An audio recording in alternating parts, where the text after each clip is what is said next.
Mas Jesus disse: por que estáis preocupados? E por que tendes dúvida no coração? Vede minhas mãos e meus pés, sou eu mesmo. Tocai em mim e vede. Um fantasma não tem carne nem ossos, como estáis vendo que eu tenho. E dizendo isso, Jesus mostrou-lhe as mãos e os pés, mas eles ainda não podiam acreditar, porque estavam muito alegres e surpresos. Então Jesus disse: tendes aqui alguma coisa para comer? Deram-lhe um pedaço de peixe assado. Ele o tomou e comeu diante deles. Meus queridos irmãos e irmãs, esta parte do Evangelho mostra-nos a prova empírica de que Cristo ressuscitou. Jesus, inclusive, quis dar provas físicas da sua ressurreição. Pede que os apóstolos toquem nas suas chagas, toquem no seu corpo e ainda por cima pegam um alimento para dele se alimentar. É incrível um ato como este. De fato, Cristo ressuscitou. O corpo de nosso Senhor participa da glória de sua santa alma. E assim, queridos irmãos e irmãs, aqui não pode haver brecha para nenhuma dúvida que de fato Jesus venceu a morte. Jesus venceu a morte e nós também um dia haveremos de vencer. Os nossos corpos também se levantarão, como nós assim professamos no credo, na ressurreição dos mortos. Os nossos corpos se unirão àquela glória em que as nossas almas participam na visão de Deus. O corpo dos fiéis defuntos estão privados do gozo, da glória em que a alma participa. Por isto mesmo, Santo Tomás diz que a alma ainda não está plena no paraíso.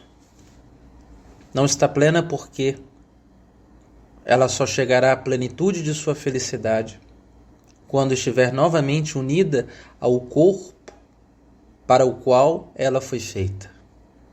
E quando o corpo, juntamente com a alma, novamente participar destas alegrias que Deus comunica no paraíso. Assim, os corpos dos fiéis defuntos participam daquela privação gerada pelo pecado. Os ossos que lá se encontram são carcomidos pelos vermes, pois ainda não teve a regeneração neste mundo sensível e material. É preciso ainda que no fim dos tempos nosso Senhor restaure todas as coisas e dê à matéria a perfeição que tinha antes do pecado original. E assim, meus irmãos e minhas irmãs, temos que participar desses mistérios da glória do Cristo ressuscitado com muita esperança e alegria. Devemos perceber que os prazeres sensíveis que Deus nos ofereceu ao nosso corpo é de fato uma sombra do que é realidade. O Cristo quis dar ao casal unidos em matrimônio, no prazer sexual, quis Nosso Senhor dar uma pálida alegria do que é a verdadeira alegria de um pai de família quando entra no céu e tem um gozo interminável ao saber que tantos filhos foram gerados no matrimônio. Onde esse pai e essa mãe têm um gozo muito mais profundo do que aquele limitado concedido pela carne. Imaginemos a felicidade de um pai e de uma mãe que teve vários filhos. Isso significa que o estado de glória destas famílias vão aumentando no paraíso à medida que os seus filhos adentram na casa de Deus. Pois é motivo de alegria para o pai saber que colocou no céu 1, 2, 3, 4, 5, 6 criaturas espirituais e assim por diante. E estas criaturas, juntas aos anjos, louvam e adoram a Deus. Imaginemos a alegria de um sacerdote quando celebra a sua primeira missa, atende as primeiras confissões, as primeiras unções dos enfermos. Tudo é muito delicioso, não é verdade? Sem dúvida, isto é uma pálida sombra do que será a realidade. Quando este sacerdote enxergar a quantidade de almas que colocou no céu, até mesmo pessoas que se tornaram santas por meio dos sacramentos concedidos pelo Padre, Eucaristia, confissão.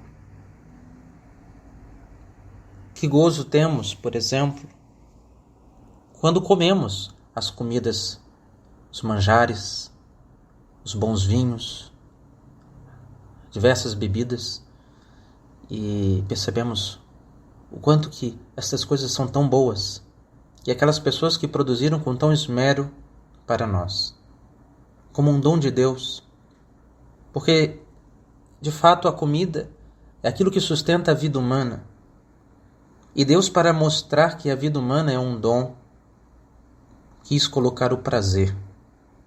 E o prazer nos impulsiona a nos alimentar, e alimentando-nos, vivemos. Portanto, percebemos que Deus concede suavemente o sustento desta vida, sem dificuldade alguma. O homem se alimenta, degusta dos frutos desta terra. Mas este banquete, feito pela melhor mãe, a mais cuidadosa de todas as mães desta terra, não se compara às delícias do banquete oferecido por Deus no reino dos céus.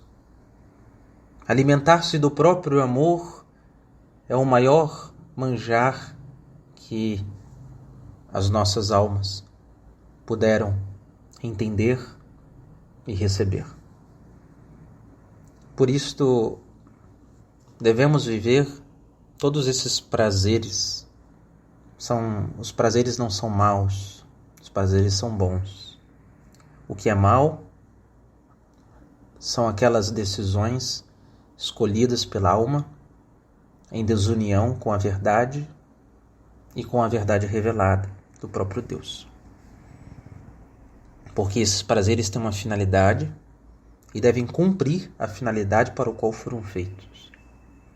Então, por isto mesmo, a ressurreição, quando nós a celebramos, é o momento de ratificar que professamos a verdadeira alegria. E não esperamos a verdadeira alegria nas consolações sensíveis. Sabemos que estas consolações sensíveis são carinhos de Deus depositados na natureza para nos incentivar ainda mais a buscar aquelas alegrias intermináveis no convívio dos anjos e dos santos. Que nesta Páscoa, eu e você, possamos tocar no Senhor. Como diz Jesus, vem aqui, toque. Toque nas minhas mãos. Toque nos meus pés. Que possamos ter esta experiência pessoal com Jesus ressuscitado. Toquemos em Cristo. Comamos da sua carne. Vivamos da Eucaristia. E ela produzirá em nós a saúde da alma. Ela produzirá em nós a eternidade, a santidade. Por isto, muitos são os motivos de nos alegrar nesta Páscoa.